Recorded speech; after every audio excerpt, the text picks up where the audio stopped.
البتہ چہرے پر make up موجود تھا۔ وہ اب سوچ رہی تھی کہ کیا کرے۔ اسے کھڑکی پر دستک کی آواز سنائی تھی۔ میڈم، آپ نے کپڑے بدلا لیے؟ تو گاڑی سے باہر نکل آئی۔ باہر باس انتظار کر رہے تھے۔ ڈرائیور کے لب و لہجہ بھی ایسا ہی تھا۔ گاڑی سے باہر نکلی اور ڈرائیور کی ہمراہ اندر کی جانب بڑھنے لگی۔ وہ نظریں جھکائے حل سوچ رہی تھی۔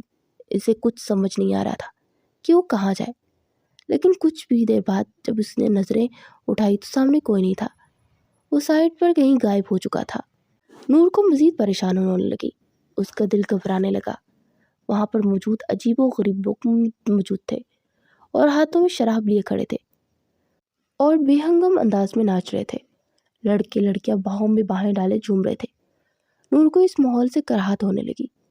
صاف پتہ چل رہا تھا کہ یہاں کوئی اپر کلاس فیملی کی پارٹی چل رہی ہے، جہاں لڑکے لڑکیاں کھلے عام اپنے والدین کی عزت کو نیلام کر رہے تھے۔ اسے اس ماحول سے عجیب سی وحشت ہونے لگی، تو ماحول سے دور بھاگ جانے کے لیے آگے بڑھی۔ جہاں گول زینے تھے، وہ آہستہ آہستہ ان زینوں پر چڑھنے لگی۔ میوزک کا شور پردے پھاڑ دینے کی حد تک تیز تھا۔ اوپر پہنچتے ہی اس نے جیسے ہی یہاں وہاں نظریں گھمائی تو اسے اپنے دائیں بائیں کافی کمرے دکھائی دیے۔ وہ ان میں سے ایک کھلے ہوئے کمرے کا دروازہ دیکھ اسی کمرے میں چلی گئی۔ اس بات سے انجام کہ فرزام خانزادہ کا پرائیویٹ روم تھا، اس انسان کا کمرہ جس کے سائے سے بھی وہ کانپتی تھی۔ اس نے یہاں وہاں نظریں دوڑائی تو اسے کمرہ نفاست سے سیٹ کیا ہوا نظر آیا۔ اس نے سکھ کا سانس لیا کیونکہ اس کمرے میں کوئی بھی موجود نہیں تھا۔ وہاں پر موجود ایک سنگل صوفے پر بیٹھے ہوئے اب یہ سوچ رہی تھی کہ اس کی ماں نے اسے آخر یہ کہاں بھیج دیا تھا۔ وہ مسلسل پریشان تھی اور اب تو پریشانی کے عالم میں اس کی آنکھوں سے آنسو ہی بہنے لگے تھے۔ وہ کبھی بھی سوچ بھی نہیں سکتی تھی کہ اس کی ماں اسے یوں بے یار و مددگار چھوڑ دے گی۔ وہ بھی انہی سوچوں میں گم تھی کہ اچانک سے واش روم کا دروازہ کھلا اور سامنے سے جو شخص نمودار ہوا تھا اسے دیکھتے ہی نور کے پیروں تلے سے زمین کھسکا گئی۔ وہ بے اختیار اپنی جگہ سے اٹھ کھڑی ہوئی۔ اس سے پہلے کہ وہ وہاں سے بھاگتی، فرزام خانزادہ نے اسے بازو سے پکڑتے بیڈ پر دھکا دیا۔ ایسے کیسے زوجہ محترمہ، کہاں بھاگ رہی ہیں آپ؟ آج تو آپ سے اپنا حق لیے بغیر میں آپ کو کہیں جانے نہیں دوں گا۔ فرزان خانزادہ نے اس کے اوپر جھکتے ہوئے آہستہ سے اس کا کالا دوپٹہ اس کے تن سے جدا کر دیا، جبکہ نور خوف کے مارے آنکھیں پھیلائے اپنے سامنے اس خوبرو نوجوان کو دیکھ رہی تھی جو اس پر کسی گنی گھٹا کی مانند چھایا ہوا تھا۔ کون ہو تم اور تمہاری جرت کیسے ہوئی مجھے ہاتھ لگانے کی؟ اس نے نہایت ہی غصے سے غراتے ہوئے پوچھا۔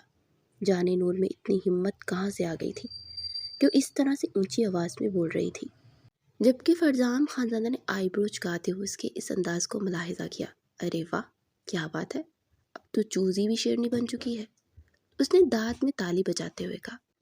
تو نور نے حیرانی سے اس کی جانب دیکھا۔ تم میرے ساتھ کچھ بھی نہیں کر پاؤ گے، میری بات لکھ کے رکھ لو۔ اس نے اسے دھکا دینے کی کوشش کی، لیکن وہ ایک نہایت ہی طاقتور جسامت کا مالک تھا۔ ارے ایسے کیسے؟ تم میری بیوی ہو اور میرے نکاح میں ہو، اسی وجہ سے میں جو چاہے تمہارے ساتھ کر سکتا ہوں۔ جبکہ اس کے الفاظ نور کے سر پر کسی بم کی طرح پھٹے تھے۔ وہ حیرانی سے اسے دیکھ رہی تھی۔ ایسا نہیں ہو سکتا، وہ مسلسل نفی میں سر ہلاتے ہوئے بول رہی تھی۔ ایسا ہی ہے بیگم صاحبہ، تم بچپن سے میرے نکاح میں ہو، یوں ہی نہیں میں ہر وقت تمہارے آگے پیچھے گھومتا رہتا۔ وہ تو تمہاری سوتیلی ماں تھی جسے یہ گوارا نہیں تھا کہ تم جیسی لڑکی کو اتنے امیر شہزادے کے ساتھ رخصت کرے۔ تمہارے مرحوم بابا نے تمہارا نکاح مجھ سے کروا دیا تھا کیونکہ شاید وہ بھی اپنی بیوی کو اچھے سے جانتے تھے کہ وہ کبھی تمہیں خوش نہیں رہنے دے گی۔ اسی وجہ سے انہوں نے 10 سال کی عمر میں ہی میرا نکاح تم سے کروا دیا تھا۔ ہاں تم اس وقت بہت زیادہ چھوٹی تھی، اسی وجہ سے تمہیں اس کا معلوم نہیں ہے، لیکن آج تمہیں اس بات کا بہت اچھے طریقے سے پتہ چل جائے گا کہ میں تمہارا شوہر ہوں اور تم میرے نکاح میں ہو۔ یہ کہتے وہ آہستی سے اس کے لبوں کے اوپر جھکا اور اس کے خوبصورت گلابی لبوں کا جام پینے لگا۔ اس کے لب نہایت ہی نرم اور ملائم تھے، جیسے کہ گلاب کی پنکھڑیاں ہوں، جبکہ نور تو ابھی تک اسی صدمے سے باہر نہیں نکل پائی تھی کہ وہ کسی کے نکاح میں ہے۔ فرزام خانزادہ اس کے وجود میں اپنا تو سکون تلاش کرنے کی کوشش کر رہا تھا جب اچانک ہی نور نے اسے خود سے بڑے دھکیلا۔ فرزام خانزادہ کی آنکھوں میں جیسے خون اتر آیا تھا۔ تمہاری جرت کیسے مجھے خود سے دھکیلنے کی؟ دور اس کے دونوں بازو جگڑے ہوئے شدید غصے میں دہاڑا۔ آپ میرے ساتھ یہ کچھ نہیں کر سکتے۔ میں کیسے یقین کر لوں کہ آپ میرے شوہر ہیں؟ اس نے بے یقینی سے سامنے کھڑے شخص کو دیکھتے ہوئے کہا، جبکہ فرزام اس کی بات کا مطلب بہت اچھے سے سمجھ چکا تھا اور وہ پہلے ہی تمام انتظامات کر چکا تھا۔ اسی وجہ سے اس نے ایک ڈراور کھولا اور اس میں سے اپنے اور نور کے بچپن کے نکاح کے کاغذات کو نور کے سامنے کیا۔ اتنی ان پڑھ جاہل تو تم ہو نہیں، پڑھو ان کاغذات کو، دیکھو کیا لکھا ہے اس میں، فرزام نے غصے سے کہا، جبکہ فرزام کے غصے سے نور کافی حد تک ڈر چکی تھی۔ نور نے جیسے ان کاغذات کو اپنے ہاتھ میں لیا تو وہ دیکھ کر کچھ پل صدمے کی کیفیت میں وہیں پر ساکت رہ گئی کہ یہ کیسے ہو سکتا ہے؟ بابا ایسے کیسے کر سکتے ہیں؟ نور نے بے یقینی کے عالم میں بڑبڑاتے ہوئے کہا، جبکہ فرزام اس کی حالت کو بہت اچھے طریقے سے سمجھ رہا تھا۔ جبکہ نور اب یہ سوچ رہی تھی کہ جب وہ پہلے کسی کے نکاح میں تھی تو پھر اس کی سوتیلی ماں اس کا نکاح کیسے کر سکتی تھی؟ نکاح پر نکاح تو جائز ہی نہیں تھا۔ اس نے فرزام کی جانب دیکھتے ہوئے کہا، اگر میرا نکاح آپ سے ہوا تھا تو پھر میری ماں میرا نکاح کسی دوسرے کے ساتھ کیسے کر سکتی ہے؟ نکاح پر نکاح تو جائز ہی نہیں ہوتا۔ جبکہ اس کی یہ بات سن کر فرزام کی آنکھوں میں ایک مرتبہ پھر شرارے پھوٹنے لگے۔ وہ مکار عورت اچھے سے جانتی تھی کہ نور کسی کے نکاح میں ہے، اسی لیے تو اس نے سارا ڈرامہ جان بوجھ کر کیا تھا تاکہ وہ نور کو وہاں سے بھگا دے اور اپنی بیٹی کی شادی ایک امیر زادے سے کروا دے۔ اس نے جان بوجھ کر سب کے سامنے ڈرامہ کیا کہ فرزام اس کی پلاننگ کے بابت جان چکا تھا۔ اسی وجہ سے پھر ایک پلان اس نے بھی بنایا۔ اس نے جان بوجھ کر ایسی سچویشن پیدا کی کہ وہ عورت نور کو گھر سے بھگا دے، اور اسی نے اپنے آدمیوں کو وہاں سے تعینات کر دیا تھا، اور اس کا آدمی اس کی نور کو صحیح سلامت اس تک لے آیا تھا۔ فرزام کے چہرے پر نور کو دیکھتے خوبصورت مسکراہٹ رقصاں ہوئی۔ پھر اس نے کہا کہ تمہیں بہت جلد پتہ چل جائے گا، فی الحال تم ادھر میرے پاس ہو اور میری سالوں کی دید ختم کرو، مجھے خود کو جی بھر کے دیکھنے دو۔ اس نے ایک مرتبہ پھر نور کو اپنے حصار میں لیتے ہوئے بیڈ پر دھکا دیا، اس کے اوپر جھک گیا، آہستہ آہستہ اپنے اور اس کے درمیان تمام فاصلے مٹانے لگا۔ جبکہ نور نکاح نامہ دیکھنے بعد اب کچھ حد تک پرسکون ہو چکی تھی۔ وہ اس بات پر یقین کر چکی تھی کہ فرزام اس کا شوہر ہے اور ان دونوں کے درمیان جو کچھ بھی ہو رہا ہے وہ شریعت کے مطابق ہے۔ لیکن جب تک وہ ساری حقیقت نہ جان جاتی وہ یہ سب نہیں چاہتی تھی۔ اس نے ایک مرتبہ پھر عرض فرزام کو خود سے دور کیا، جب تک میں پوری حقیقت نہیں جان جاتی میں آپ کے ساتھ اپنا رشتہ نہیں بنا سکتی، نور نے حتمی لہجے میں کہا۔ جبکہ نور کی بات سن کر فرزام کو ایک مرتبہ پھر غصے نے آن گھیرا۔ وہ جو کسی کی بات نہیں سنتا تھا، اسے وہ لڑکی 2 مرتبہ دھکار چکی تھی جو اس کی شریک کے حیات تھی۔ فرزام غصے سے اس کی جانب پڑا اور اس کے ہاتھوں کو دبوچتے ہوئے اپنے سامنے کیا، میں چاہوں تو ابھی اور اسی وقت تم سے اپنا حق لے سکتا ہوں، چونٹی جتنی ہو تم ابھی، تم میں مسل کر رکھ دوں، کسی کو پتہ بھی نہیں چلے گا۔ لیکن ٹھیک ہے، میں تمہاری رضامندی کے بغیر تمہارے قریب نہیں آؤں گا، لیکن یہ مت سمجھنا کہ تم خود کو مجھ سے دور رکھ سکتی ہو۔ یہ کہتے اس کے لبوں پر جھکا اور چھوٹی سی جسارت کردہ پیچھے اٹھا۔ بہت جلد میں تم سے اپنا حق وصول کروں گا مسز نور فرزام خانزادہ، اب جلدی سے تیار ہو جاؤ، ہمیں اپنے گھر جانا ہے۔ وہ غصے سے کہتا وہاں سے چلا گیا، جبکہ نور پیچھے ہاتھ مسلتے رہ گئی۔ وہ کچھ دیر بعد جب واپس کمرے میں آیا تو فرزام خانزادہ اس کے چہرے پر پریشانی کو بامتے ہوئے پوچھا، کیا بات ہے؟ اب کون سی مصیبت آن پڑی ہے؟ نور کس بات پر پریشان ہو تم؟ تو نور کی آنکھوں میں آنسو بھرنے لگے۔ وہ اس سے انتہائی بے رخی سے بات کر رہا تھا۔ اسے چہرہ اٹھا کر فرزام کو دکھا تو فرزام کا دل ان سیاہ نین کٹوروں میں ڈوبنے لگا، لیکن خود پر قابو پاتے ہوئے پھر سے بولا، بتاؤ کیا بات ہے؟ اور پھر وہ اس سے کہنے لگی کہ ہم یہیں پر رہیں گے، کہ ہمارا کوئی گھر نہیں ہے۔ تو ایسی صورتحال میں بھی وہ اس کی معصومیت پر فرزان اس کی بات سن کر مسکرا دیا، تمہیں کس نے کہا کہ ہم یہاں رہیں گے؟ وہ اسے ابھی تک کچھ دیر پہلے بتا کر گیا تھا کہ تیار ہو جاؤ، ہمیں گھر جانا ہے، لیکن شاید اس نے غور نہیں کیا تھا تبھی پریشان ہو رہی تھی۔ میرا اپنا گھر ہے، ہم خانزادہ مینشن میں رہیں گے، ابھی کچھ دیر تک تمہیں ہمارے گھر لے جانے والا ہوں۔ یہ سن کر نور کو تھوڑا سا حوصلہ ہوا کہ کم از کم اس کا کوئی اپنا گھر تو ہوگا جہاں وہ سکون سے رہ سکے گی۔ کیا وہ گھر میرا بھی ہوگا؟ کیا وہاں میں کھلے عام رہ سکتی ہوں، مطلب جیسے مہوش آپی اور ملائکہ اپنے گھر میں رہتی تھی؟ کیا میں وہاں اپنی مرضی سے سب کچھ کر سکتی ہوں جو میں کرنا چاہوں؟ وہ نہایت ہی معصومیت سے پوچھ رہی تھی۔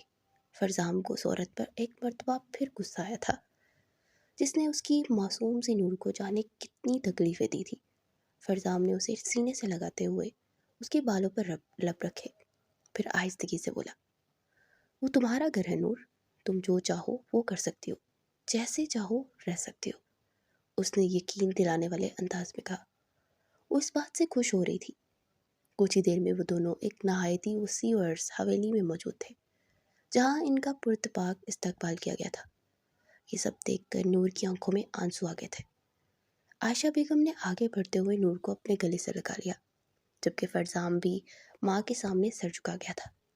یہ نور کا سسرال تھا، اور یہاں پر تمام لوگ ہی نور کو عزت اور احترام کی نظروں سے دیکھ رہے تھے۔ نور کو اس کے کمرے میں لے جایا گیا تھا، جبکہ وہ ابھی اپنے اور فرزام کے نکاح کے بارے میں بھی نہیں جانتی تھی۔ جو کچھ فرزام نے کہا تھا وہ سچ بھی تھا یا نہیں، اس نے ایک مرتبہ تو اپنی سوتیلی ماں سے بات کرنی ہی تھی۔ وہ انہیں سب سوچوں میں گم تھی۔ جب فرزام کمرے میں داخل ہوا، اس نے نور کو پیچھے سے اپنے حصار میں لیے، اس کی گردن کی پچھلی سائڈ پر اپنے لب رکھتے ہوئے اسے محبت باش نظروں سے دیکھنے لگا۔ وہ اس پر غصہ کر کے اسے خود سے دور نہیں کرنا چاہتا تھا۔ کیا بات ہے؟ تم مجھے کچھ پریشان سی لگ رہی ہو، کیا تم یہاں آ کر خوش نہیں ہو؟ فرزام نے نور سے پوچھتے ہوئے کہا، تو اسے کچھ عجیب سی نگاہوں سے دیکھنے لگی۔ مجھے حقیقت جاننی ہے فرزام، کیا ہوا ہے؟ کیسے ہوا تھا آپ کا اور میرا نکاح یوں اچانک بچپن میں ہی کیوں ہوا؟ مجھے سب جاننا ہے۔ فرزام نے گہرا سانس لیا، اور پھر اس نے آہستگی سے نور کو بیڈ پر بٹھایا، پھر اسے سب بتاتا چلا گیا۔ فرزام خانزادہ اور نور کے بابا آپس میں گہرے دوست تھے، جبکہ نور کی ماں کی موت کے بعد وہ کافی اکیلے ہو گئے تھے۔ اسی وجہ سے انہوں نے دوسری شادی کا فیصلہ کیا، لیکن ان کی قسمت خراب تھی۔ جو فرزانہ بیگم جیسی عورت ان کی زندگی میں آ گئی، ان کی پہلے سے ایک بیٹی تھی مہوش، وہ طلاق یافتہ تھی۔ انہوں نے نور کو بے تحاشا ڈرایا دھمکا کر رکھا ہوا تھا، جس طرح سوتیلی ماں کرتی ہے۔ نور محض 2 سال کی تھی جب اس کی ماں کا انتقال ہوا تھا۔ جب نور 5 سال کی ہوئی تو فرزانہ بیگم نے اس کی کسی شرارت پر اسے سزا کے طور پر اس کا ہاتھ جلا دیا۔ نور کے بابا حیات صاحب دل کے مریض تھے، وہ یہ سب برداشت نہ کر پائے، انہیں دل کا دورہ پڑ گیا۔ ڈاکٹر نے انہیں بچا تو لیا، لیکن انہیں مکمل آرام اور پریشانی سے دور رہنے کا کہا۔ ایسے میں جب شہرام خان ان کے دوست نے ان کی پریشانی کی وجہ پوچھی تو انہوں نے اپنی بیٹی کے بارے میں بتایا کہ اپنی معصوم بیٹی کو لے کر بہت پریشان ہے۔ شہرام خان نے اپنے دوست کی پریشانی کو دور کرنے کے لیے اپنے بیٹے فرزام کی شادی ان کی 5 سالہ بیٹی نور سے کروا دی۔ فرزام 10 سال کا تھا، جبکہ کچھ ہی روز بعد حیات صاحب کو اللہ کو پیارے ہو گئے۔ فرزانہ بیگم نہیں جانتی تھی کہ حیات صاحب نے اپنی بیٹی کا نکاح کس سے کیا ہے، لیکن یہ جانتی تھی کہ وہ بہت امیر ہے، وہ کسی بھی قیمت کو نور کو خوش میں دیکھنا چاہتی تھی۔ اسی وجہ سے حیات صاحب کی موت کے بعد انہوں نے وہ گھر بیچ دیا اور راتوں رات اس شہر کو چھوڑ کر دوسرے شہر میں جا بسے، جبکہ شہرام خانزادہ کی موت بھی ایک کار ایکسیڈنٹ میں ہو گئی تھی۔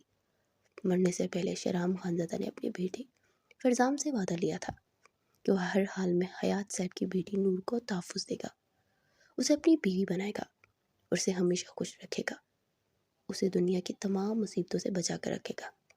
فرزام نے 10 سال کی عمر میں اپنے باپ سے وعدہ کر لیا تھا، لیکن اس کا باپ اسے چھوڑ کر جا چکا تھا، اور فرزام نے 10 سال کی عمر میں بہت کوشش کی، لیکن نور کو ڈھونڈ نہیں پایا، وہ بھی بہت چھوٹا تھا، اسی وجہ سے کچھ کر نہ پایا۔